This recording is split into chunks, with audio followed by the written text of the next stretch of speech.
ನಮ್ಮ ಅಡುಗೆ ವಿಶ್ವಕ್ಕೆ ಬನ್ನಿ. ಇವತ್ತು ನಿಮಗೆ ಮನೆಯಲ್ಲೇ ಈಸಿಯಾಗಿ ಕುಲ್ಚಾ ಬೇಬಿ ಕಾರ್ನ್ ಗ್ರೇವಿ ಹೇಗೆ ಮಾಡ್ಕೋಬೋದೋ ತೋರಿಸ್ತೀನಿ ರೀ. ಬೇಬಿ ಕಾರ್ನ ಈ ಥರ ಸಣ್ಣದಾಗಿ ಹಚ್ಕೊಳ್ಳಿ. ಒಂದು ಕುಕ್ಕರ್ಗೆ ಹಾಕ್ಕೊಳ್ಳಿ. ಸ್ವಲ್ಪ ನೀರು ಹಾಕ್ಕೊಳ್ಳಿ. 1 ಸ್ಪೂನ್ ಉಪ್ಪು ಹಾಕ್ಕೊಳ್ಳಿ. 2 ವಿಸಿಲ್ ಹಾಕ್ಸಿ. 2 ಪಾವು ಮೈದಾ ಹಿಟ್ಟಿಗೆ 2 ಸ್ಪೂನ್ ಸಕ್ಕರೆ, 2 ಸ್ಪೂನ್ ಉಪ್ಪು, ಸ್ವಲ್ಪ ಬೇಕಿಂಗ್ ಸೋಡಾ ಹಾಕ್ಕೊಳ್ಳಿ. 1 ಕಪ್ ಮೊಸರು ಹಾಕ್ಕೊಳ್ಳಿ. ಸ್ವಲ್ಪ ಎಣ್ಣೆ ಹಾಕ್ಕೊಳ್ಳಿ. ಚೆನ್ನಾಗಿ ಕಲಿಸ್ಕೊಳ್ಳಿ. ಸ್ವಲ್ಪ ಸ್ವಲ್ಪ ನೀರು ಹಾಕ್ಕೊಂಡು ಚಪಾತಿ ಹಿಟ್ಟು ಥರ ಗಟ್ಟಿಯಾಗಿ ಕಲಿಸ್ಕೊಳ್ಳಿ. 2 ಮೀಡಿಯಮ್ ಸೈಜ್ ಟೊಮೆಟೊನ ಹಚ್ಕೊಳ್ಳಿ. 1 ಮೀಡಿಯಮ್ ಸೈಜ್ ಈರುಳ್ಳಿನ ಹಚ್ಕೊಳ್ಳಿ. ಒಂದು ಜಾರ್ಗೆ ಹಾಕ್ಕೊಳ್ಳಿ. ಸ್ವಲ್ಪ ಗೋಡಂಬಿ ಹಾಕ್ಕೊಂಡು ನುಣ್ಣಗೆ ಮಿಕ್ಸಿಗೆ ಹಾಕ್ಕೊಳ್ಳಿ. ಒಂದು ಬಾಣಲಿಯಲ್ಲಿ 4 ಸ್ಪೂನ್ ಎಣ್ಣೆ ಹಾಕ್ಕೊಳ್ಳಿ. 1 ಸ್ಪೂನ್ ತುಪ್ಪ ಹಾಕ್ಕೊಳ್ಳಿ. ಸಣ್ಣದಾಗಿ ಹಚ್ಕೊಂಡಿರೋ 1 ಮೀಡಿಯಮ್ ಸೈಜ್ ಈರುಳ್ಳಿನ ಬಾಣಲಿಗೆ ಹಾಕ್ಕೊಳ್ಳಿ. ಸ್ವಲ್ಪ ಹೊತ್ತು ಹುರ್ಕೊಳ್ಳಿ. ಅರ್ಧ ಸ್ಪೂನ್ ಶುಂಠಿ ಬೆಳ್ಳುಳ್ಳಿ ಪೇಸ್ಟ್ ಹಾಕ್ಕೊಳ್ಳಿ.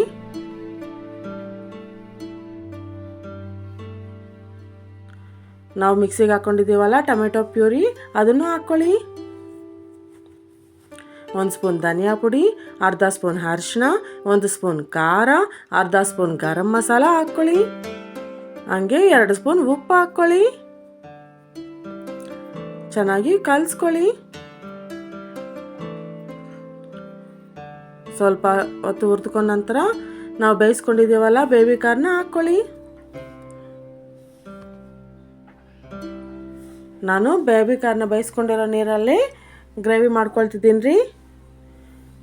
ಆ ನೀರನ್ನ ಸ್ವಲ್ಪ ಸ್ವಲ್ಪ ನೋಡ್ಕೊಂಡು ಹಾಕ್ಕೊಳ್ಳಿ. ಗ್ರೇವಿ ತೆಳುವಾದರೆ ಚೆನ್ನಾಗಿರಲ್ಲ.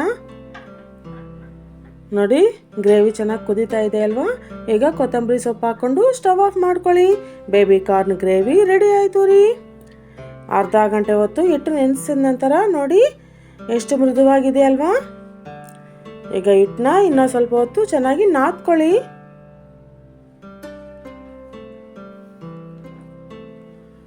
ಸ್ವಲ್ಪ ಹಿಟ್ಟನ್ನು ತಗೊಂಡು ಈ ಥರ ಉಂಡೆ ಮಾಡ್ಕೊಳ್ಳಿ.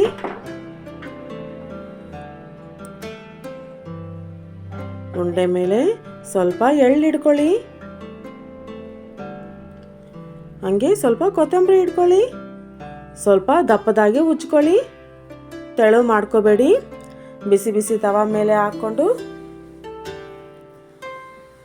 2 ಕಡೆನೂ ಹುರ್ಕೊಳ್ಳಿ.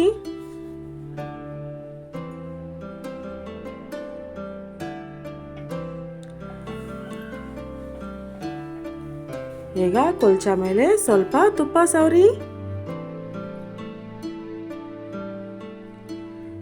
ಅಷ್ಟೇ, ಕುಲ್ಚಾ ಬೇಬಿ ಕಾರ್ನ್ ಗ್ರೇವಿ ಮನೆಯಲ್ಲಿ ಈಸಿಯಾಗಿ ರೆಡಿ ಆಯಿತು ರೀ.